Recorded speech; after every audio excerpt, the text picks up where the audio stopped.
মূল্য সংযোজন ও সম্পূরক শুল্ক আইন 2012 সংশোধন করে অধ্যাদেশ জারি করল এনবিআর। ভ্যাট বৃদ্ধির কারণে দাম বাড়তে পারে শতাধিক পণ্য ও সেবায়।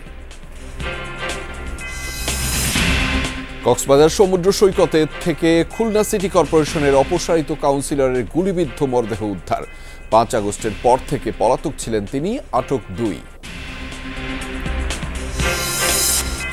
উত্তরা পূর্ব থানা থেকে পালালেন সাবেক ওসি শাহ আলম। 5 আগস্ট হত্যা মামলায় গ্রেফতার হয়েছিলেন তিনি। গাফিলতির অভিযোগে এক এসআই সাময়িক বরখাস্ত। 5 আগস্ট চট্টগ্রামের বিভিন্ন থানা থেকে লুটে নেয় 163টি আগ্নেয়াস্ত্র এখনো উদ্ধার হয়নি। থানায় জমা পড়েনি পলাতক সাবেক এমপিদের অস্ত্রগুলো। পাঠ্যপুস্তকে সময়ে সময়ে বদলেছে ইতিহাস। এবার মুক্তিযুদ্ধে সবার অবস্থান নির্মোহভাবে তুলে ধরার দাবি এনসিটিবির। রাজনৈতিক হাতিয়ার না করার তাগিদ শিক্ষার্থীদের। ধোঁয়া ধুলোয় বিষাক্ত রাজধানীতে দিন দিন বাড়ছে দূষণ। পাখির কিচিরমিচির আর নির্মল বায়ুর প্রত্যাশায় অসহায় নাগরিক। উত্তর ও দক্ষিণ পশ্চিমের কয়েক জেলায় শৈত্যপ্রবাহ। মৌসুমের সর্বনিম্ন 7.8 ডিগ্রি সেলসিয়াস তাপমাত্রা রেকর্ড পঞ্চগড়ে। বিপাকে ছিন্নমূল মানুষ।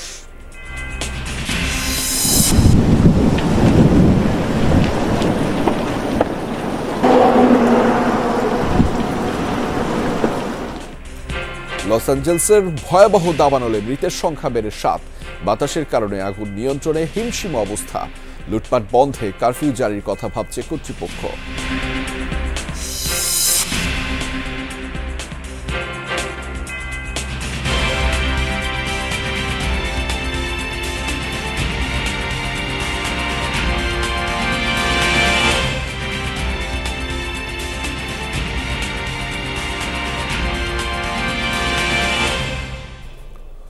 দর্শক, আমন্ত্রণ যমুনা নিউজে আপনাদের সাথে আছি আমি আহমেদ রেজা।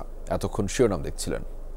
ভ্যাট বৃদ্ধির কারণে দাম বাড়তে পারে টিস্যু, সিগারেট, সফট ড্রিঙ্কস, ব্র্যান্ডের কাপড়, বিদেশি ফল, ইন্টারনেট, মোবাইলে কথা বলার বিল, ভ্রমণ খরচ ও সব ধরনের হোটেল রেস্তোরাঁর খাবারের দাম সহ শতাধিক পণ্য ও সেবার। চলতি 2024-25 অর্থ বছরের মাঝপথে এসে বৃহস্পতিবার রেস্তোরাঁ সহ শতাধিক পণ্য ও সেবার উপর মূল্য সংযোজন কর, মূসক বা ভ্যাট বা সম্পূরক শুল্ক বাড়িয়েছে সরকার। সারা দেশে সোয়া 5 লাখ রেস্তোরাঁ রয়েছে। এর মধ্যে শহর এলাকায় শীতাতপ নিয়ন্ত্রিত আধুনিক এবং বৈচিত্র্যময় খাবারের দোকান আছে অনেক। শহুরে মানুষের মধ্যে রেস্তোরাঁয় খাওয়ার প্রচলন বেশি। ভ্যাট বৃদ্ধির ফলে শহুরে মধ্যবিত্ত শ্রেণী পরিবার পরিজন নিয়ে রেস্তোরাঁয় খেতে গেলে আগের চেয়ে বেশি অর্থ খরচ হবে। এতদিন রেস্তোরাঁর বিলের উপর ভ্যাট দিতে হতো 5%, এখন তা হবে 15%। ফলে 1000 টাকার খাবারের বিলের খরচ বাড়তে পারে 100 টাকা। হঠাৎ মাঝপথে এসে দেশের 12টা বাজানোর জন্য আজকে এই 15% ভ্যাট ইমপ্লিমেন্ট করতেছে। আমরা সজোরে বলতে চাই, আমরা স্ট্রাইকে যাব, আমরা সুন্দরভাবে বলতে চাই, আমরা চাই না দেশ অশান্তি হোক। আমরা ছোট ব্যবসায়ী সুন্দরভাবে ব্যবসা করে চলতে চাই। সারা বাংলাদেশের রেস্তোরাঁ মালিকদের আহ্বান জানাতে চাই, আসেন আমরা এক ছাতার তলে কাজ করি, আমরা দেশকে নিরাপদ খাদ্য উপহার দিই, আমরা আমাদের দেশকে গড়ে তুলি। এছাড়া মিষ্টির দোকানের ভ্যাট 7.5% থেকে বাড়িয়ে 15% করা হয়েছে। ফলে মিষ্টির দামও বেড়ে যাওয়ার আশঙ্কা রয়েছে। ভ্যাট বৃদ্ধির কারণে দাম বাড়তে পারে টিস্যু, সিগারেট, সফট ড্রিঙ্কস, ব্র্যান্ডের কাপড়, বিদেশি ফল, ইন্টারনেট, মোবাইলে কথা বলার বিল, ভ্রমণ খরচ ও সব ধরনের হোটেল রেস্তোরাঁর খাবারের দাম সহ শতাধিক পণ্য ও সেবার।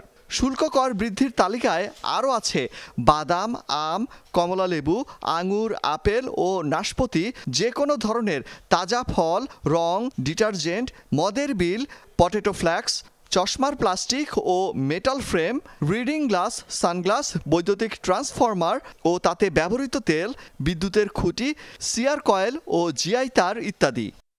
এক লাফে আয় করে এমন বৃদ্ধিতে প্রভাব পড়বে সাধারণ মানুষের উপর বলে মনে করেন বিশেষজ্ঞরা। কর বাড়ানো তার মানে হলো যে সাধারণ মানুষের উপর করার। আসলে সরকারের যে কর নীতি সেটার মূল বৈশিষ্ট্য থাকে হচ্ছে যে সাধারণ মানুষের উপর করের ভার কতটা কমানো যায়। বিশেষ করে নিম্ন আয়ের যারা মানুষ, সীমিত আয়ের মানুষ, তাদের উপরে যেন করের ভারটা বেশি না পড়ে, সামাজিক ন্যায় বিচারের জায়গা করের, তো সেটা কিন্তু আর থাকছে না। এর আগে ১ জানুয়ারি বর্তমান অন্তর্বর্তী সরকারের উপদেষ্টা পরিষদের বৈঠকে ভ্যাট ও সম্পূরক শুল্ক বৃদ্ধির বিষয়ে এনবিআর-এর প্রস্তাব পাশ করা হয়। এরপর আইন মন্ত্রণালয়ের মতামত নিয়ে প্রধান উপদেষ্টা ও রাষ্ট্রপতির অনুমোদন সাপেক্ষে তা অধ্যাদেশ আকারে জারি করা হয়। জাতীয় সংসদ না থাকায় অধ্যাদেশ দিয়েই শুল্ক কর বৃদ্ধির এই সিদ্ধান্ত নিয়েছে সরকার। অলক হাসান, যমুনা নিউজ, ঢাকা। কক্সবাজার সমুদ্র সৈকতের সুগন্ধা পয়েন্ট এলাকায় খুলনা সিটি কর্পোরেশনের অপসারিত কাউন্সিলর এবং মহানগর স্বেচ্ছাসেবক লীগের সহসভাপতি গোলাম রাব্বানীকে গুলি করে হত্যার ঘটনায় জিজ্ঞাসাবাদের জন্য দুজনকে আটক করা হয়েছে। তবে তাদের সম্পর্কে বিস্তারিত কিছুই জানানো হয়নি। হত্যা রহস্য উদ্ঘাটনে কাজ করছে আইনশৃঙ্খলা বাহিনী। কক্সবাজার সমুদ্র সৈকতের সুগন্ধা পয়েন্ট স্থানীয়দের মাধ্যমে পুলিশ খবর পায় গুলি করে হত্যা করা হয়েছে এক ব্যক্তিকে। ঘটনাস্থলে পৌঁছে গুলিবিদ্ধ ব্যক্তিকে উদ্ধার করে কক্সবাজার সদর হাসপাতালে নেয় পুলিশ। পরে সেখানে কর্তব্যরত চিকিৎসক তাকে মৃত ঘোষণা করেন। নিহতের সাথে থাকা এনআইডির তথ্য মতে তার নাম গোলাম রাব্বানী। সকালেই কক্সবাজারে গিয়ে হোটেলে বুকিং দেন তিনি। সাথে ছিলেন এক নারী সহ 2 জন। বাইরে থেকে লাঞ্চের জন্য পাঠাচ্ছে আমাকে, মানে খাবার আনতে। এখানে লাঞ্চ অর্ডার করে পাচ্ছে না। ওনার ছেলে 2 জন ছিল, মেয়ে 1 জন ছিল। আমি তো ওই কানেক্টর রুম তো ভিতরে মেয়েদের দেখছি আমি। পুলিশ জানায় খুলনা সিটি কর্পোরেশনের অপসারিত কাউন্সিলর এবং মহানগর স্বেচ্ছাসেবক লীগের সহসভাপতি নিহত গোলাম রাব্বানী। মৃত্যুর রহস্য উদ্ঘাটনে কাজ করছে র্যাব, পুলিশ সহ আইনশৃঙ্খলা বাহিনী। বাড়ি খুলনা এবং সাবেক কাউন্সিলর, এবং এখানে তো তার কোনো শত্রু থাকার কথা না। এটা এবং ছিনতাইকারীর ঘটনারও আমরা এরকম মোডাস অপারেন্ডি মনে হচ্ছে না। তো এটা এরকমই হত্যাকাণ্ড, পরিকল্পিত কেউ হত্যাকাণ্ড। তিনি আজকেই কক্সবাজারে এসেছিলেন এবং বাকিটা কি উদ্দেশ্যে এসেছিলেন, কেন এসেছিলেন, কারা কি করেছেন সেই মোটিভটা আমরা এখনো পাইনি, যেহেতু ঘটনাটা কিছুক্ষণ আগেই ঘটেছে। তো আমার বিশ্বাস এটা নিয়ে আমরা কাজ করছি, অন্যান্য সংস্থাগুলোও কাজ করছে। অতি সত্বর আমরা এটার রহস্যটা উদ্ঘাটন করতে পারবো। নিহত গোলাম রাব্বানীর মরদেহ কক্সবাজার সদর হাসপাতালের মর্গে রাখা হয়েছে। গত 5 আগস্টের পর থেকে পলাতক ছিলেন তিনি। সাইফ আহমেদ, যমুনা নিউজ। রাজধানীর উত্তরা পূর্ব থানার পুলিশ হেফাজত থেকে পালিয়েছেন একই থানার সাবেক ওসি শাহ আলম, যিনি জুলাই আন্দোলনের হত্যা মামলার এজাহারভুক্ত আসামি বলে জানিয়েছে পুলিশ। এই ঘটনায় থানার এক উপপরিদর্শককে সাময়িক বরখাস্ত করা হয়েছে। বাকিটা জানাচ্ছেন সহকর্মী রিয়াজ রায়হান। আগস্টের বৈষম্য বিরোধী ছাত্র আন্দোলন বা জুলাইয়ের ছাত্র জনতার গণ অভ্যুত্থানে ছাত্র এবং জনতার উপর নির্বিচারে যারা গুলি চালিয়েছেন বা মানুষ হত্যা করেছেন, নির্বিচারে শিশু থেকে বৃদ্ধ পর্যন্ত, তাদের বিচারের দাবিতে যখন সোচ্চার পুরো দেশ, তখনই অবাক করা এক ঘটনা ঘটল রাজধানীতে। খোদ থানা থেকেই পালিয়েছেন একই থানার সাবেক ওসি, যার বিরুদ্ধে হত্যা মামলা রয়েছে উত্তরা পূর্ব থানায়। এটি সূত্র জানিয়েছে উত্তরা পূর্ব থানার সাবেক ওসি শাহ আলমকে গতকাল রাতে গ্রেফতার করা হয় রাজধানী থেকে। গ্রেফতারের পর তাকে থানায় রাখা হয়েছিল একটি কক্ষে, যেখানে একজন উপপরিদর্শক পদমর্যাদার কর্মকর্তাকে দায়িত্ব দেওয়া হয়েছিল তার দেখভালের। এবং আজ সকাল 10:30 থেকে 11টা নাগাদ সময়ে তিনি ওই কক্ষে অবস্থান করছিলেন এবং যাকে দায়িত্ব দেওয়া হয়েছিল তার কর্তব্য অবহেলার কারণে কোনো এক ফাঁকে ওসি শাহ আলম থানা থেকে পালিয়ে যায় এবং তার পরপরই তাকে ধরতে বিভিন্ন জায়গায় অভিযান পরিচালনা করছে পুলিশ। যদিও কর্মকর্তারা সারা দিনভর আমরা চেষ্টা করেছিলাম যোগাযোগের, অনেকেই কথা বলতে রাজি হননি। থানার বর্তমান যিনি ভারপ্রাপ্ত কর্মকর্তা রয়েছেন বর্তমান উত্তরা পূর্ব থানার, তার সাথে আমরা যোগাযোগ করার চেষ্টা করেও ব্যর্থ হয়েছি, যোগাযোগ করতে সম্ভব হয়নি। তবে তার ঊর্ধ্বতন কর্মকর্তাদের সঙ্গে আমাদের কথা হয়েছে রাতে।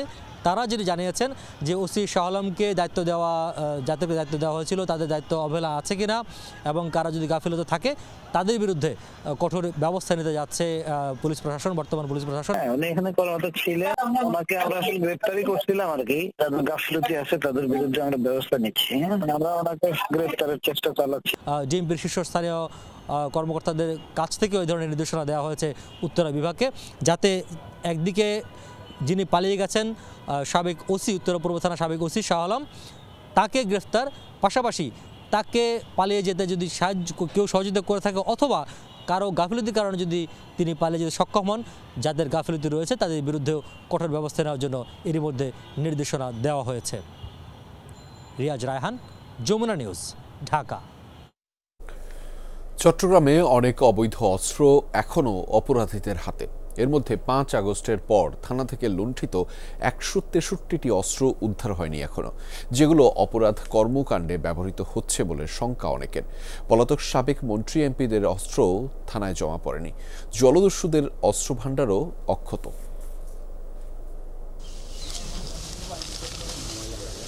লুণ্ঠিত অস্ত্র উদ্ধারে চট্টগ্রামের বিভিন্ন স্থানে মাঝে মাঝেই চলে পুলিশের অভিযান। গেল 5 আগস্ট সিএমপির কোতোয়ালি, ডবলমোরিং, ইপিজেড, পতেঙ্গা সহ 16টি থানা থেকে লুট হওয়া 967টি অস্ত্রের মধ্যে এখনও মেলেনি 163টি। এসব অস্ত্র অপরাধ কর্মকাণ্ডে ব্যবহৃত হচ্ছে বলে শঙ্কা অনেকের। তবে পুলিশের দাবি, এ নিয়ে তারা সতর্ক। পুলিশের যে খোয়া যাওয়া বা লুণ্ঠিত যে অস্ত্রগুলো, এগুলো যাতে কোনোভাবেই অপরাধীদের কাছে না পৌঁছায় বা কোনো ধরনের অপরাধমূলক কার্যক্রমে ব্যবহৃত না হয়, সেই ব্যাপারে আমাদের যে আইনগত কার্যক্রম সেটা অব্যাহত আছে। এছাড়া 5 আগস্টের পর বিদেশে পালানো এবং আত্মগোপনে থাকা আওয়ামী লীগ সরকারের সাবেক মন্ত্রী, এমপি ও দলটির নেতাদের কোনো অস্ত্র জমা পড়েনি থানায়। কয়েকদিন আগে উত্তর কাট্টলী থেকে উদ্ধারকৃত 2টি পিস্তল এবং 16 গুলিও পলাতক কোনো মন্ত্রী, এমপি কিংবা ব্যবসায়ীর বলে ধারণা পুলিশের। অস্ত্র উদ্ধার অভিযান পরিচালনা করতে গিয়ে আমরা অন্যান্য অবৈধ অস্ত্রও পাচ্ছি। আমাদের বিগত কয়েক মাসের যদি আমরা পরিসংখ্যান দেখি, আমরা দেখেছি যে আমাদের বেশ কিছু অবৈধ অস্ত্র আমরা উদ্ধার করতে সক্ষম হয়েছি। সাগর এবং উপকূল দাপিয়ে বেড়ানো জলদস্যুদের কাছেও অবৈধ অস্ত্রের তথ্য আছে পুলিশের কাছে। গহীন পাহাড়ে গোপন কারখানায় এসব তৈরি হয় বলে সন্দেহ তাদের। এই যে জলদস্যুগিরি যারা হলো পড়ে, ওদের হাতে কিছু অস্ত্র থাকতে পারে। আমাদের কাছে এরকম কিছু তথ্য আছে, তবে আমরা সে অপারেশন অব্যাহত রেখেছি। মামুন রশিদ অভি, যমুনা নিউজ, চট্টগ্রাম। স্কুলের পাঠ্য বইয়ে কি সংশোধন হলো এবার? কেন বা এসব পরিবর্তন? এনসিটিভির স্পষ্ট ব্যাখ্যা, ইতিহাসের বয়ান পরিমার্জন আর নতুন ইতিহাস যুক্ত হয়েছে পাঠ্যপুস্তকে। এক্ষেত্রে বোর্ডের অবস্থান নির্মোহ। বিশ্লেষকরা বলছেন মুক্তিযুদ্ধের ইতিহাসের মীমাংসিত সত্য উঠে এসেছে, কিন্তু বাদ পড়েছে স্বাধীনতা বিরোধীদের ন্যাক্কারজনক ভূমিকা। শিক্ষার্থী ও তরুণ প্রজন্মের চাওয়া কখনো যেন রাজনৈতিক হাতিয়ার হিসেবে ব্যবহার না হয় ইতিহাস। এসআরএস আলীর ছবিতে বাকিটা জানাচ্ছেন সহকর্মী আল আমিন হক অহন। পাঠ্য বইয়ে যেসব পরিবর্তন আনা হয়েছে তার মধ্যে সবচেয়ে বেশি আলোচনায় বাংলাদেশের স্বাধীনতার ঘোষক নিয়ে। আগের বইগুলোতে স্বাধীনতার ঘোষক বঙ্গবন্ধু শেখ মুজিবুর রহমান। এবার পরিমার্জন করে বলা হচ্ছে 26শে মার্চ কালুরঘাট বেতার কেন্দ্র থেকে স্বাধীনতার ঘোষণা দেন জিয়াউর রহমান এবং পরের দিন আবারও বঙ্গবন্ধুর পক্ষে স্বাধীনতার ঘোষণা দেন তিনি।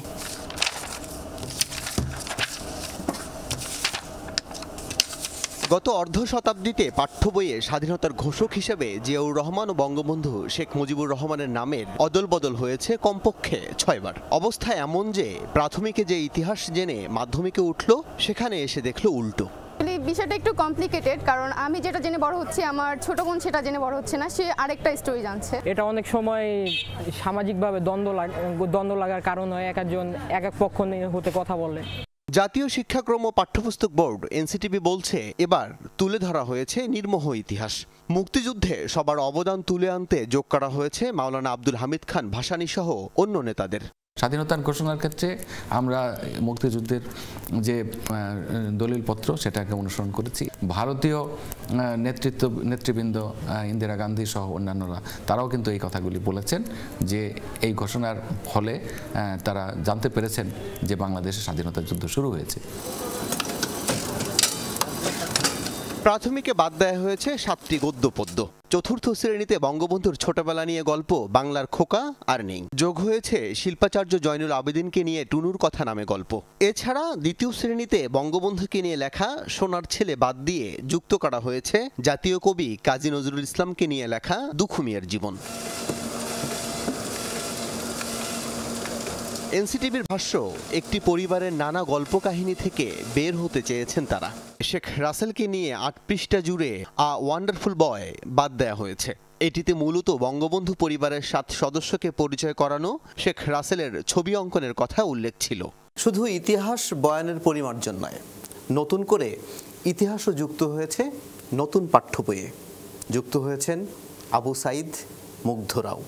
পঞ্চম শ্রেণীর বাংলা বইয়ের আমরা তোমাদের ভুলব না প্রবন্ধে জুলাই অভ্যুত্থানের শহীদ আবু সাইদ ও মীর মাহফুজুর রহমান মুগ্ধর ছবি যুক্ত করা হয়েছে। জন আন্দোলনে শেখ হাসিনার গণভবন ছেড়ে পালিয়ে যাওয়ার বিষয়টিও উঠে এসেছে বইয়ে। সব বই থেকে বাদ পড়েছে শেখ হাসিনার ছবি। পাঠ্য বইয়ের ব্যাক পেজে তুলে ধরা হয়েছে বিভিন্ন গ্রাফিতি।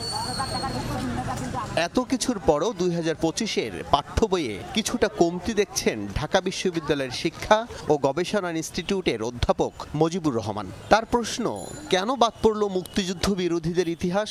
যে কারা স্বাধীনতার বিরোধিতা করেছিলেন, বিশেষ করে রাজাকার, আলবদর, আরশামস, সে তাদের বয়ানগুলো কেন থাকবে না? তারা কি ড্যামেজগুলো করেছিলেন, কি ক্ষতিগুলো তারা করলেন, আমাদের বুদ্ধিজীবী হত্যা করলেন, এই বিষয়গুলো থাকা দরকার। আপনি যখন কেবলই একটা অংশকে বলবেন, আরেকটা অংশকে রেখে দিবেন, তখন বোঝা যায় সেটা উদ্দেশ্যমূলকভাবে করা হয়েছে। এই অধ্যাপক বলছেন, ভবিষ্যতে পাঠ্য বইয়ের গল্প কবিতা নিয়ে যেন কোনো প্রশ্ন না ওঠে সে ব্যাপারেও সজাগ থাকতে হবে সংশ্লিষ্টদের। ক্রিস্টাল ক্লিয়ার জিনিস পাঠ্যপুস্তকে আনতে হয়। কোনো রকম প্রশ্ন উঠতে পারে, আলোচনা হতে পারে, সমালোচনা হতে পারে, এমন জিনিস এড়িয়ে যাওয়া ভালো। আমাদের তো অনেক কিছু আছে প্রতিষ্ঠিত, যেগুলো নিয়ে এখন ডিবেট নাই, সেই জিনিসগুলো আনাটা ছিল ভালো। শিক্ষার্থী ও তরুণ প্রজন্ম বলছে, এখন থেকে শুরু হোক সেই চর্চা, যেখানে ইতিহাসকে কেউ ব্যবহার করবে না রাজনৈতিক হাতিয়ার হিসাবে। দুইটা তথ্য না দিয়ে যদি রাজনীতিবিদরা ঠিক করে যে কোনো একটা যেটা সঠিক তথ্য সেটা যাতে সবসময় বহাল থাকে, এরকম একটা তথ্য, সরকার চেঞ্জ হবে বাট সঠিক যে তথ্যটা সেটা যেন চেঞ্জ না হয়। রাজনৈতিক দলগুলোর প্রতি আহ্বান হলো মূল ইতিহাসটা যেন সবার কাছে তুলে ধরা হয়, আমাদের পরবর্তী প্রজন্ম যেন সবকিছু সঠিকভাবে জানতে পারে। প্রাথমিক ও মাধ্যমিক স্তরে প্রায় 4 কোটি শিক্ষার্থী পড়াশোনা করছে। জনসংখ্যার বিরাট অংশকে বিভ্রান্তহীন পাঠ্যপুস্তক দেয়া নিশ্চিত করার দাবি তাদের। আল আমিন হক অহন, যমুনা নিউজ, ঢাকা। দিন যত যাচ্ছে ততই যেন ঢাকার বায়ু দূষণ বাড়ছে। দীর্ঘদিন ধরে ভুগতে থাকা এই দূষণ এ নগরে যেন প্রতিদিন নিজেই নিজেকে ছাড়িয়ে যাচ্ছে। বিশ্বের সবচেয়ে দূষিত শহরের তালিকায় শীর্ষের দিকেই বাংলাদেশের ঢাকা। বায়ুর মান বাড়ছেই কেবল, যা কখনো অস্বাস্থ্যকর, কখনো বা রূপ নেয় ঝুঁকিতে। ধোয়া ধুলোয় বিষাক্ত হয়ে ওঠা এই নগর যেন মুখোশে ঢাকা। ঘরদোর বন্ধ করে গৃহবন্দী হয়ে থাকার জন্যই ব্যস্ত জীবনে বায়ু দূষণে আক্রান্ত নাগরিক কেমন চোখে দেখে এই বেঁচে থাকাকে? সে প্রশ্নেরই উত্তর খুঁজেছেন সহকর্মী সাইফুদ্দিন রবিন।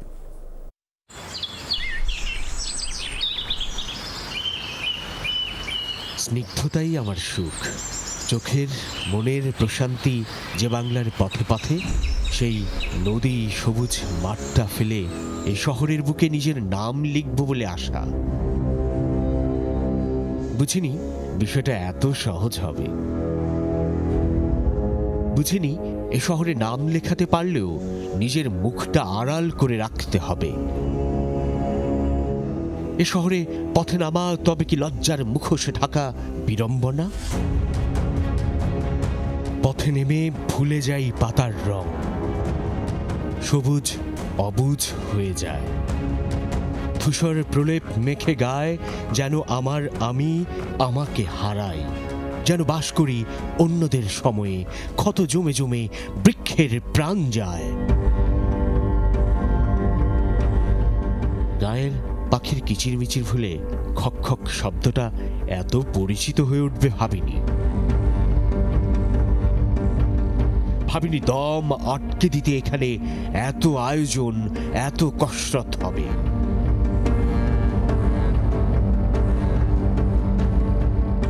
ধোঁয়াশায় হাতড়ে বেড়াই, খুঁজে পাই না নিজেকেই। মাঝে মাঝে মনে হয় গাছে, পথে, বড় বড় দালানে নিজেই পানি ঢালি ওয়াসার গাড়ি হয়ে। তারা খসে পড়েনি, তবুও পথের ধারের দেয়ালে নতুন আস্তর জমেছে ধুলোর। কালো সাদা ধোঁয়া মিশে যায় রংহীন বাতাসে। দম নিতে পারি না দীর্ঘায়ু পেতে, বিশুদ্ধ শ্বাস নিব বলে শুদ্ধ বাতাস খুঁজে পাই না এ নগরে।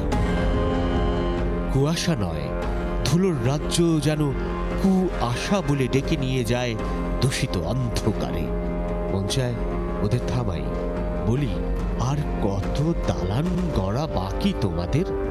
কংক্রিটের নির্মাণযোগ্য উঁচু উঁচু দালান নয়, যেন পৃথিবীর বায়ুমণ্ডলে যোগ করে আরো এক নতুন স্তর, ব্যাধির নানা রূপ। আর কত ধোঁয়া আমাদের পেটে নাকে মুখে নিয়ে নিলে শান্ত হবে তোমরা? আমি অসহায় নাগরিক কেবল ভাবি আর ভাবি, আর ধোঁয়াশায় হতাশায় খাবি খাই। বারবার আক্ষেপে ফিরে যাই সেই সবুজ শ্যামল প্রান্তরে, ফিরতে পারি না। দীর্ঘ 7 বছর পর পরিবারের সদস্যদের কাছে পেয়ে উচ্ছ্বসিত বিএনপি চেয়ারপারসন খালেদা জিয়া।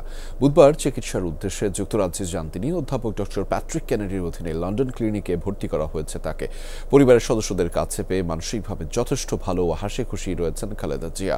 তার শারীরিক অবস্থা সম্পর্কে তথ্য জানিয়েছেন বিএনপি চেয়ারপারসনের ব্যক্তিগত চিকিৎসক ও দলের স্থায়ী কমিটির সদস্য অধ্যাপক ডাক্তার AJM জাহিদ হোসেন। তিনি আরও বলেন, যুক্তরাজ্যের ডাক্তারদের দেয়া কিছু টেস্ট ও ট্রিটমেন্ট যা বাংলাদেশের হয় না সেসব চিকিৎসা শুরু হবে।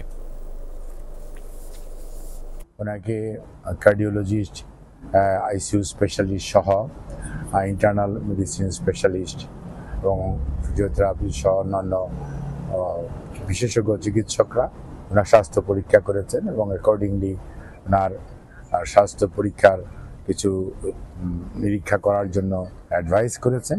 সে অনুযায়ী কিছু পরীক্ষা নিরীক্ষা শুরু হচ্ছে এবং আমরা আশা করছি হয়তো কালকে পরশুর মধ্যেই ওনাদের পরীক্ষা নিরীক্ষার পর্ব যেটি আছে সেটি ইনশাল্লাহ সমাপ্ত হবে। এটা ইমার্জিনও করতে পারবেন না যে কত খুশি হয়েছেন আমাদের নেত্রী মাদার অফ ডেমোক্রেসি। ইভেন এয়ারপোর্টে দেখার পরে উনি এক ধরনের শাউট করেছেন, যেমন একটা আনন্দের শাউট এটা। সারা দেশে বেড়েছে শীতের দাপট। হিমেল হাওয়ায় কোথাও কোথাও হাড় কাঁপানো ঠান্ডার অনুভূতি। উত্তর ও দক্ষিণ পশ্চিমের কয়েক জেলার উপর দিয়ে বইছে শৈত্যপ্রবাহ। আজ ভোর 6টায় পঞ্চগড়ের সর্বনিম্ন তাপমাত্রা রেকর্ড করা হচ্ছে 7.8 ডিগ্রি সেলসিয়াস, যা এই মৌসুমের সর্বনিম্ন। চুয়াডাঙ্গায় ভোরের সর্বনিম্ন তাপমাত্রা ছিল 9.3 ডিগ্রি সেলসিয়াস। রাত থেকে কোথাও কোথাও কুয়াশায় ঢাকা রয়েছে প্রকৃতি। তীব্র শীতে সবচেয়ে বিপাকে ছিন্নমূলার শ্রমজীবী মানুষ। খড়কুটো জ্বালিয়ে উষ্ণতা খোঁজার চেষ্টা অনেকের। এদিকে শীতের সাথে পাল্লা দিয়ে বাড়ছে ঠান্ডাজনিত রোগবালাই।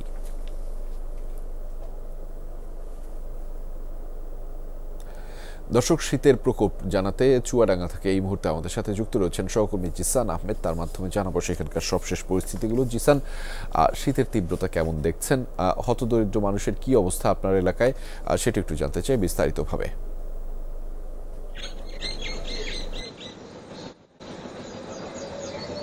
রেজা, মৌসুমের তৃতীয় শৈত্যপ্রবাহ চলছে এই জেলার উপর দিয়ে। গত পরশু থেকে গতকালের একদিনের ব্যবধানে তাপমাত্রা কমেছে 5 ডিগ্রি সেলসিয়াস। এক অঙ্কের ঘরে তাপমাত্রা নামার পর মৃদু শৈত্যপ্রবাহ বয়ে চলছে এই জনপদের উপর দিয়ে। তাপমাত্রা কমার প্রভাবে সাধারণ মানুষ, নিম্ন আয়ের মানুষ তারা চরম বিপাকে পড়েছে। এক প্রকার দুর্ভোগ দুর্দশায় পড়েছে। বিশেষ করে যেসব ভোর থেকে কাজের সন্ধানে বাইরে বের হয়, কৃষিজীবী যারা রয়েছে, শ্রমজীবী যারা রয়েছে, দিনমজুর শ্রেণী এবং ভ্যান চালক, রিক্সা চালক, ইজি বাইক চালক যারা রয়েছে, তাদেরকে সব থেকে বেশি কষ্টে পোহাতে হয়েছে। কেননা সেই সকালের কনকনে ঠান্ডা বাতাস উপেক্ষা করে কাজের সন্ধানে বেরিয়েছে। অনেকেরই এখনো পর্যন্ত দেখছি যে কাজ না পেয়ে অলস সময় বসে আছে।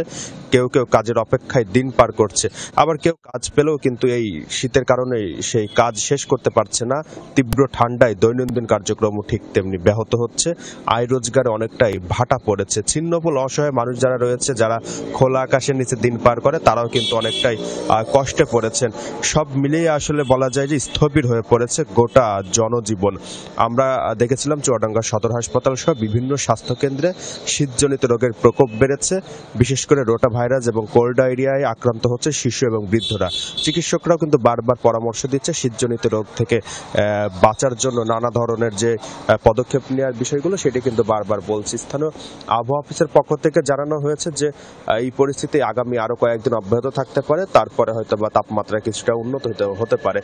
এছাড়া কিন্তু সরকারি বেসরকারিভাবে বিভিন্ন উদ্যোগে শীতবস্ত্র বিতরণ কার্যক্রম অব্যাহত আছে। সেই খবরের বিস্তারিত আপনার মাধ্যমে জানছিলাম। ধন্যবাদ জিসান আমাদের সাথে যুক্ত হওয়ার জন্য। দক্ষিণাঞ্চলে বছর জুড়েই দেখা দিয়েছে ডায়রিয়ার প্রকোপ। প্রতিদিনই ডায়রিয়ায় আক্রান্ত হচ্ছেন বিভিন্ন বয়সী মানুষ।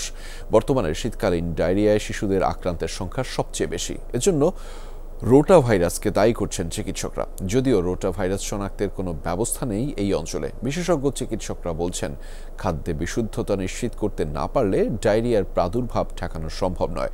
কাউসার হোসেনের প্রতিবেদনে থাকছে বিস্তারিত। প্রথমে জ্বর, এরপর বমি, পাতলা পায়খানা। বাড়িতে চিকিৎসা দেওয়ার পরও অবনতি হয় শারীরিক অবস্থার। অবশেষে বরিশাল জেনারেল হাসপাতালের ডায়রিয়া ওয়ার্ডে ভর্তি করা হয় 1.5 বছরের অরিত্রকে।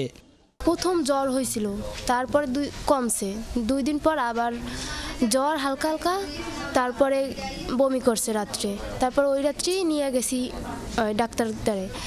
একই লক্ষণ নিয়ে শের-ই বাংলা মেডিকেলের শিশু ডায়রিয়া ওয়ার্ডে ঠাঁই হয় মেহেন্দিগঞ্জের 9 মাস বয়সী মেহেরিসের। প্রতিদিনই হাসপাতালে ভর্তি হচ্ছে শিশুরা। ভর্তির সংখ্যা নির্ধারিত সিটের 2 গুণ থেকে 3 গুণ, তাই শীতে অনেককে থাকতে হচ্ছে মেঝেতে। 1 ঘন্টায় 5-6 বার টয়লেট করে ফেলাইতো, এখন আল্লাহর রহমতে ভালোই আছে। এখানে ভর্তি করলাম গত বৃহস্পতিবারে, আজকে এখনো আমাদের বাবু সুস্থই আছে, বলা তো নানছি অসুস্থ আর কি। চিকিৎসকরা জানিয়েছে আক্রান্তদের বেশিরভাগের লক্ষণ রোটাভাইরাস জনিত। গ্রীষ্ম বর্ষায় ডায়রিয়ায় আক্রান্ত হয় ব্যাকটেরিয়া থেকে, তবে শীতের এই মৌসুমে এর মূল জীবাণু রোটাভাইরাস। রোটাভাইরাস শনাক্তে দক্ষিণাঞ্চলে কোনো পরীক্ষা নিরীক্ষার ব্যবস্থা নেই, ফলে এর প্রাথমিক চিকিৎসা হয় লক্ষণ দেখে। চিকিৎসকরা বলছেন রোটাভাইরাস শনাক্তে নমুনা সংগ্রহের পর পরীক্ষার জন্য পাঠাতে হয় ঢাকায়। অ্যান্টিবায়োটিক প্রয়োগ করা যায় না বিধায় সাধারণ ডায়রিয়ার চিকিৎসা দেয়া হয় রোটাভাইরাস আক্রান্তদেরও।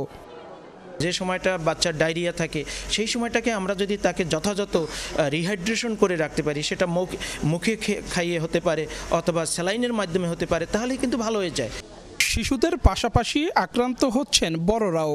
স্বাস্থ্য বিভাগের হিসাব অনুযায়ী দক্ষিণাঞ্চলে প্রতিদিন ডায়রিয়ার চিকিৎসা নিচ্ছেন 200-র বেশি। আক্রান্তের সংখ্যা আরও বেশি। ওষুধ খাইছি, কমতেই আছে না। তারপর তো ওষুধ বাথরুম যাইতেছি 2 মিনিট পর পর। পর্যাপ্ত বেডের ব্যবস্থা নাই, এরপরে বর্তমানে অনেক ওষুধের সাপ্লাই নাই। ডায়রিয়ার সংক্রমণ এড়াতে বিশুদ্ধ পানির ব্যবহার সহ স্বাস্থ্যবিধির উপর জোর দিয়েছে স্বাস্থ্য বিভাগ। স্বাস্থ্য বিভাগের পক্ষ থেকে আমরা চিকিৎসা দিচ্ছি, কিন্তু প্রিভেনশনের জন্য সবসময় যেটা বলছি, প্রথম হচ্ছে খাবার পানি সহ অন্যান্য গৃহস্থলী কাজে অবশ্যই আমরা নিরাপদ পানি ব্যবহার করব। স্বাস্থ্য বিভাগের তথ্য মতে 2024 সালে ডায়রিয়ায় আক্রান্ত হয়ে চিকিৎসা নিয়েছে 15,678 জন। কাউসার হোসেন, যমুনা নিউজ, বরিশাল। শীতকালীন সবজির বাজার সম্পর্কে এই মুহূর্তে জানাতে সরাসরি যুক্ত রয়েছেন সহকর্মী মেহেরুল সুজন। তার মাধ্যমে জানাবো সেই খবর। সুজন, বাজারে পণ্যের সরবরাহ কেমন দেখছেন সেটি জানতে চাই। একই সাথে দাম নিয়ে ক্রেতা বিক্রেতারা কি ধরনের প্রতিক্রিয়া জানাচ্ছে সেটিও জানাবেন।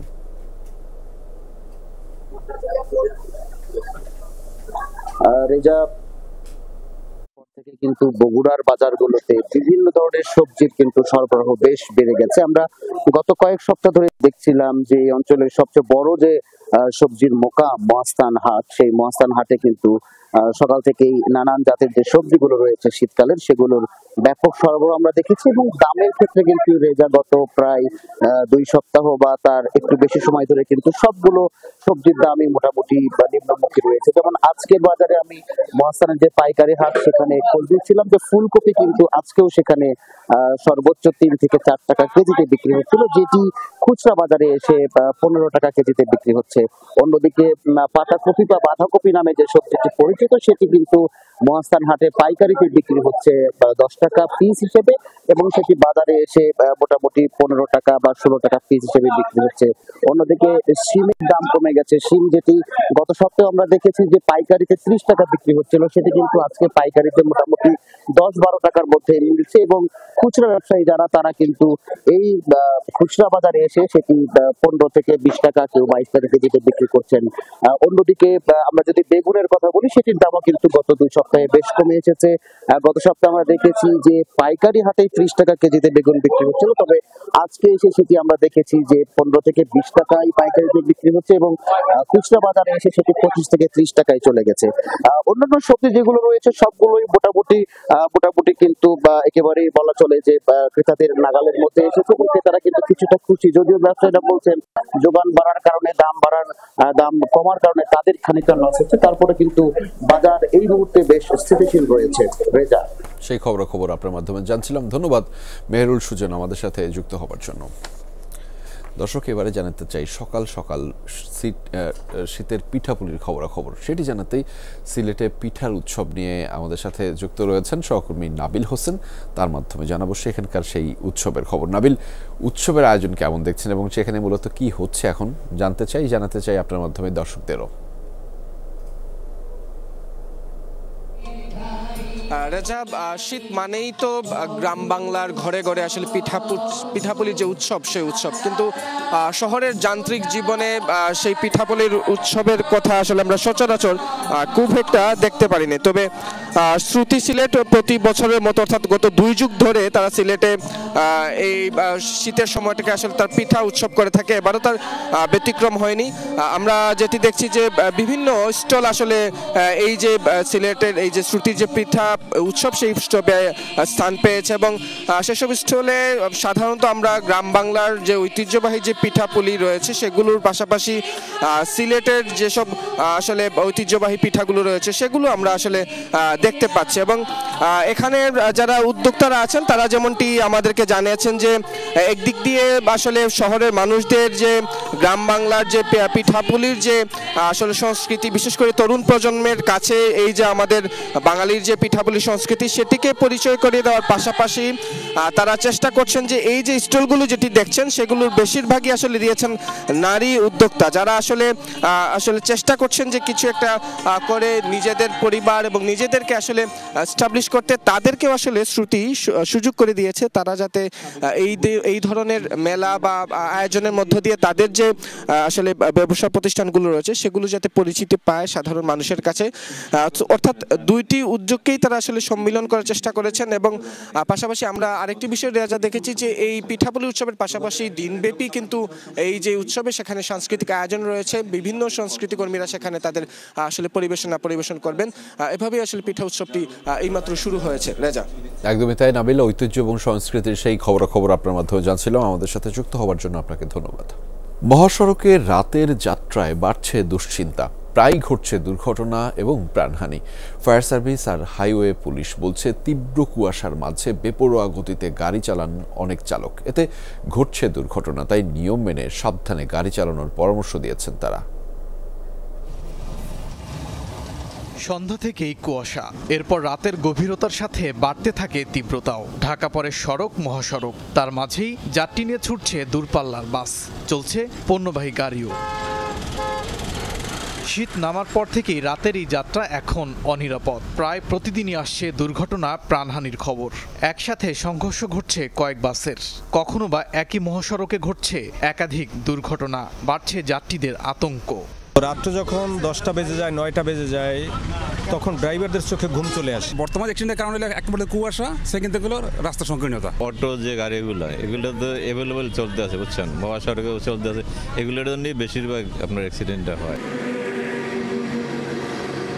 চালকরাও যেন গাড়ির মতো বিরতিহীন, কেউ কেউ আবার বেপরোয়া। রাতের ফাঁকা সড়কে সেই তেজ যেন বেড়ে যায় আরও। অনেক চালকই তা স্বীকার করছেন, বলছেন সচেতন থাকলে নিরাপদ হবে যাত্রা। রাত্রেবেলা আপনার ঘুমাই জায়গা, ঘুমের চোখে আইসা আরে দেখা, তখন একটা গাড়ি আমি চাইলেও কি করা যাচ্ছে না। অ্যাক্সিডেন্টের কারণটা হলো ঘন কুয়াশা। কোনো ড্রাইভার সচেতনমূলকভাবে গাড়ি চালায় তাহলে অ্যাক্সিডেন্টের কোনো দেখি না। ফায়ার সার্ভিস বলছে শীত কুয়াশার রাতে কমে যায় দৃষ্টিসীমা, বেড়ে যায় দুর্ঘটনার ঝুঁকি। তাই ফগ লাইট জ্বালিয়ে সাবধানে চালাতে হবে গাড়ি, বেরিয়ে আসতে হবে আগে যাওয়ার প্রতিযোগিতা থেকে। ঘন কুয়াশায় নিয়ন্ত্রিতভাবে গাড়ি চালাতে হবে, ঘন ঘন গাড়ি ওভারটেক করা যাবে না, ট্রাফিক রুলস মেনে চলতে হবে, যেখানে সেখানে গাড়ি পার্কিং করা যাবে না, ড্রাইভারদের মধ্যে সচেতনতা বৃদ্ধি করতে হবে, সড়ক বাতি অনুসরণ করতে হবে। একই পরামর্শ হাইওয়ে পুলিশের, নিয়ম অমান্যকারী চালকদের বিরুদ্ধে নেওয়া হচ্ছে ব্যবস্থাও। দিনের বেলা কিন্তু এই ঘটনাগুলো তেমন একটা ঘটছে না, কিন্তু দিনের বেলা রাত্রেবেলা কিন্তু আমাদের এই বেপরোয়া গাড়ির বিরুদ্ধে কোনো স্পেস নাই, আমাদের গাড়ি থামানোর কোনো সুযোগ নাই। চালকরা নিয়ম মানলে রাতের দুর্ঘটনা কমবে বলে মনে করে highway police. Obaidur Rahman, Jamuna news. নেত্রকোনার দুর্গাপুরে শফিকুল ইসলাম নামে পুলিশের এক এসআইকে কুপিয়ে হত্যা করেছে দুর্বৃত্তরা। পুলিশ জানিয়েছে বৃহস্পতিবার সন্ধ্যায় পৌর শহরের উকিলপাড়া এলাকার পানমহলে কয়েকজন দুর্বৃত্ত এলোপাথারি কুপিয়ে তাকে হত্যা করে। পরে স্থানীয়রা উদ্ধার করে প্রথমে উপজেলা স্বাস্থ্য কমপ্লেক্সে, পরে ময়মনসিংহ মেডিকেল কলেজ হাসপাতালে নিয়ে যায়। সেখানে চিকিৎসাধীন অবস্থায় মৃত্যু হয় এসআই শফিকুল ইসলামের। ঘটনার পর থেকে এলাকায় পুলিশ মোতায়েন রয়েছে। লস অ্যাঞ্জেলসের দাবানলে মৃতের সংখ্যা বেড়ে দাঁড়িয়েছে 7 জনে। এই সংখ্যা আরও বাড়তে পারে বলে শঙ্কা করছে কর্তৃপক্ষ। 4টি দাবানল নিয়ন্ত্রণে আনা গেলেও এখনও অনিয়ন্ত্রিত রয়েছে 2টি। আগুন নিয়ন্ত্রণের সর্বাত্মক চেষ্টা চালিয়ে যাচ্ছে ফায়ার সার্ভিসের কর্মীরা। লস অ্যাঞ্জেলসের ইতিহাসের সবচেয়ে ভয়াবহ দাবানল বলা হচ্ছে এটিকে। 2 দিনের দাবানলে পুড়ে ছাই হয়েছে 28,000 একর জমি। সবশেষ পাওয়া খবর অনুযায়ী মৃত্যু হয়েছে 7 জনের। বাড়ি ছাড়তে হয়েছে প্রায় 2 লাখ বাসিন্দাকে। সক্রিয় রয়েছে 2টি দাবানল। নিয়ন্ত্রণে নিতে না পারলে নতুন করে আরও 2 লাখ মানুষকে ছাড়তে হবে ঘর। এমন পরিস্থিতিতে কিছু কিছু এলাকায় ঘটছে লুটপাটের ঘটনাও। আটক করা হয়েছে 20 জনকে। লুটপাট বন্ধে কারফিউ জারির কথা ভাবছে কর্তৃপক্ষ। অগ্নিকাণ্ডে ক্ষতিগ্রস্তদের পুনরুদ্ধারে আগামী 180 দিনের কর্মযজ্ঞের সব খরচ সরকার বহন করবে বলে আশ্বাস দিয়েছেন president Joe Biden.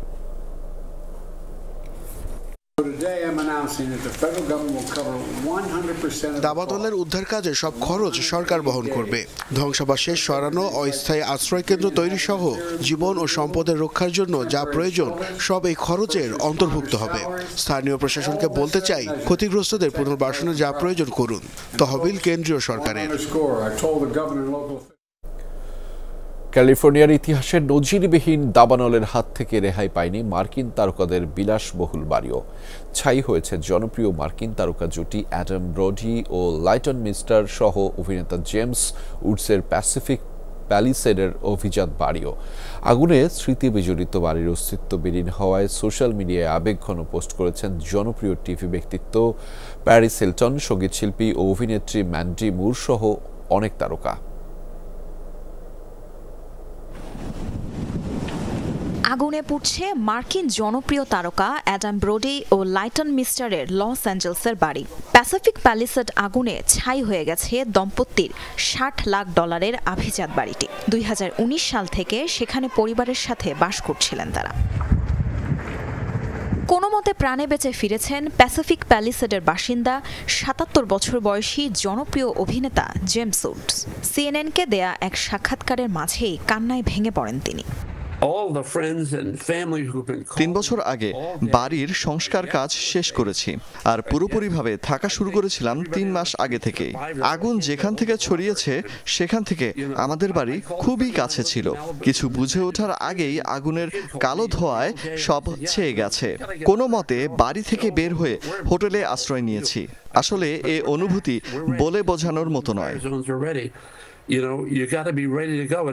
Hollywood Hills, Bel Air, Beverly Hills, Calabasas, Malibu ও প্যাসিফিক প্যালিসেডে রয়েছে জনপ্রিয় বহু মার্কিন তারকাদের $1 মিলিয়ন ম্যানশন। কিন্তু ক্যালিফোর্নিয়ার নজিরবিহীন দাবানলে রক্ষা পায়নি তাদের বাড়িও। অস্কার, এমি ও গোল্ডেন গ্লোব জয়ী অভিনেত্রী জেমি লি কার্টিস, সঙ্গীতশিল্পী ও অভিনেত্রী ম্যান্ডি মুর, জনপ্রিয় টিভি ব্যক্তিত্ব Paris Hilton, the princess bride সিনেমার অভিনেতা ক্যারি এলওয়েসের সহ হলিউডের বহু পরিচিত তারকাদের সোশ্যাল মিডিয়ার পোস্টে ফুটে উঠেছে আহাজারি। পোষা প্রাণীর জীবন বাঁচাতে গিয়েও হিমশিম খাচ্ছেন অনেক তারকা। লস অ্যাঞ্জেলসের বাড়ি থেকে মেয়েকে অন্যান্য সব কিছু বাদ দিয়ে প্রিয় পোষা কুকুরগুলোকে নিয়ে দ্রুত চলে আসতে বলেছেন comedy drama secrets and lies খ্যাত মার্কিন তারকা জিন ব্যাপটিস্ট। আগুনের খবর শুনে মেয়েকে দ্রুত লস অ্যাঞ্জেলেস থেকে চলে আসতে বলি। বারবার টেক্সট করছিল প্রয়োজনীয় কি আছে বাসায়। আমি শুধু বলেছি তোমার সাথে শুধু পোষা কুকুরগুলোকে সঙ্গে নাও, আর কিছুই এই মুহূর্তে দরকারি না। আমার সহকর্মীরা কঠিন সময় পার করছে। অসহায় প্রাণীদের কথা চিন্তা করছি। পরিবেশের জন্য এই দুর্যোগ মারাত্মক হুমকি স্বরূপ। গোটা দেশে এর প্রভাব পড়েছে। ভয়াবহ দাবানলে পুড়ে ছাই হয়েছে মার্কিন তারকা বিলি ক্রিস্টেল, জন গুডম্যান, অ্যান্থনি হপকিন্স, রিকি লেকের বাড়িও। তাজরিয়ান সোবহান, যমুনা নিউজ।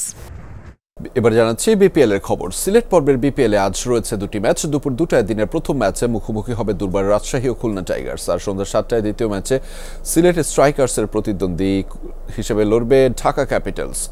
সিলেট আন্তর্জাতিক ক্রিকেট স্টেডিয়ামে অনুষ্ঠিত হবে ম্যাচ দুটি। চলতি আসরে এখন পর্যন্ত দুটি ম্যাচ খেলেছে খুলনা। 2 ম্যাচে 2 জয়ে শতভাগ সাফল্য রয়েছে দক্ষিণবঙ্গের দলটির। আরও এক ধাপ এগিয়ে যেতে এই ম্যাচে জয় ছাড়া বিকল্প কিছু ভাবছে না খুলনা টাইগার্স। পূর্ণ পয়েন্ট নিয়ে বরিশালকে টপকে যাওয়ার লক্ষ্য রয়েছে তাদের।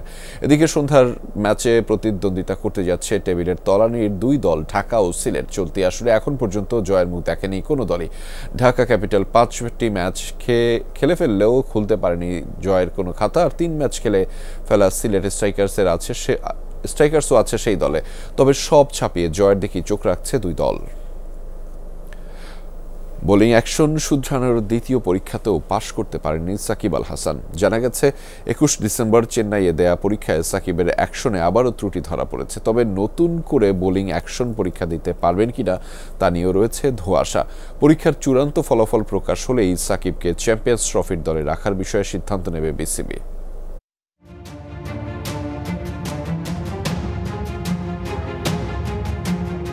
ক্যারিয়ার জুড়েই সাকিব আল হাসান এক ধোঁয়াশার নাম। ক্যারিয়ারের পরন্ত বেলায়ও ধোঁয়াশা কাটছে কই। মাঠের বাইরের ইস্যুতে সাকিবের জাতীয় দলে খেলা হচ্ছে না কয়েক মাস ধরে।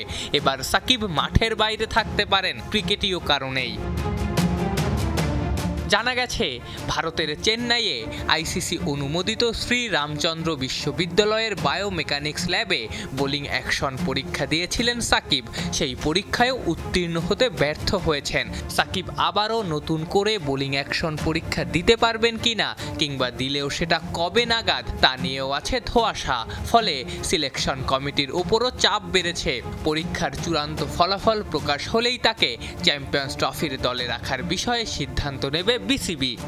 এটা আসলে আমরা নির্বাচক মণ্ডলীরা বোর্ডের কাছ থেকে জানতে চেয়েছি যে তিনি আমাদের এই প্রক্রিয়ার জন্য অ্যাভেলেবেল আছেন কি না।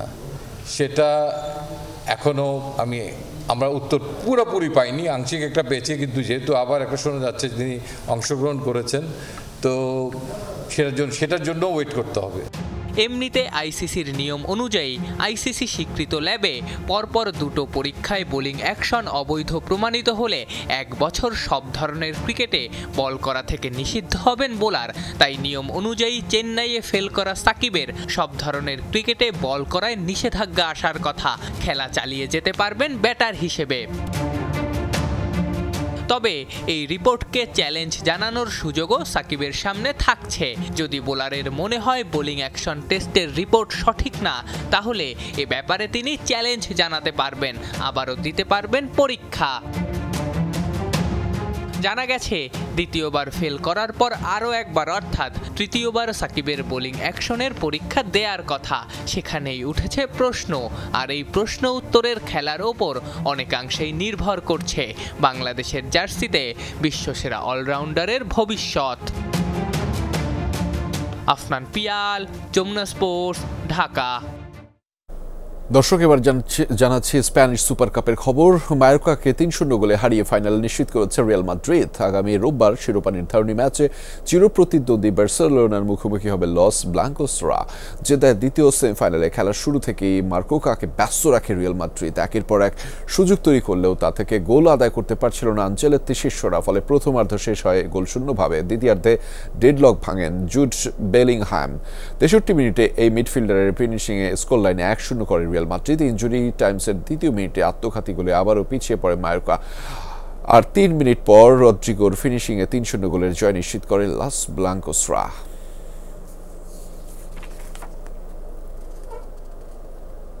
দর্শক, এই ছিল যমুনা নিউজে। এতক্ষণ আমাদের সাথে থাকার জন্য আপনাদের সবাইকে ধন্যবাদ।